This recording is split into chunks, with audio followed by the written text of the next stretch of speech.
So do you think Northwest St. Catherine is home for you now? Because there are some that say that Damion Crawford, that they keep moving in different places. Do you think this is where you feel comfortable now? Well, I don't know where the some get that from. I mean, there's always 200,000 people in Jamaica that are biased towards the JLP and will say anything that comes to their mind. Um, this is the first time I've been able to choose a seat. I've never had the opportunity to choose a seat before.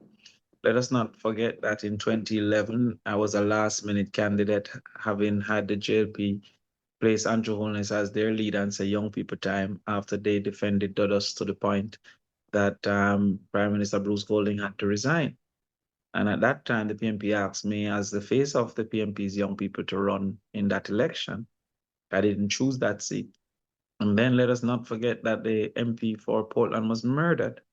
Um, Thereafter, the person who committed the murder, who was accused, was represented by one of the most expensive lawyers in Jamaica, Peter Champagne, who have close relations to some politicians.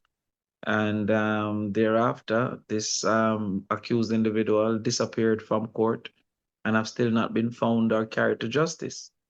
When the MP was murdered, the PMP indicated that my public quote unquote popularity suggested that I was the best one able to run in that election.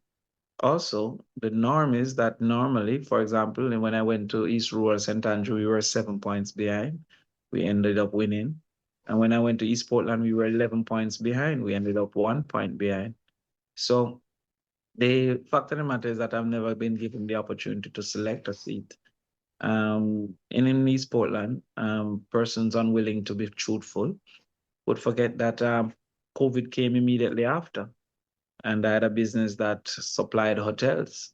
So I found it financially incapable to continue politically because we don't get funded to run in a seat. You fund yourself.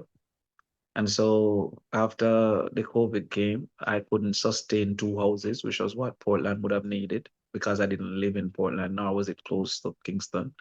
And I couldn't sustain a campaign because the business was 100% hotel supply. So therefore, I withdrew from Portland, and the party had to put a new candidate. Rightfully, it couldn't have been reserved for me until I recovered financially. But East Portland was, I mean, I'll never forget how energized they were and how hard they worked, and by extension, I'll always love the people in East Portland. And East Rural gave me my first opportunity. It caused for me to be the first person with locks to be in Parliament, and I'll always remember that. So now that I was asked which seat I would want to represent, I chose Northwest St. Catherine, and that's because I think that they match my opinion of farming as a reasonable opportunity, my opinion of effort and work, and my opinion of education is a highly educated constituency. Many engineers, etc., because of bauxite and because of Worthy Park, um, highly qualified people. So um, those who know the truth would know that I have never been able to choose a seat until now. And I think I chose a seat that matched me well. So there were arranged marriages for the first two times, and now I proposed for the third time and hopefully the final time.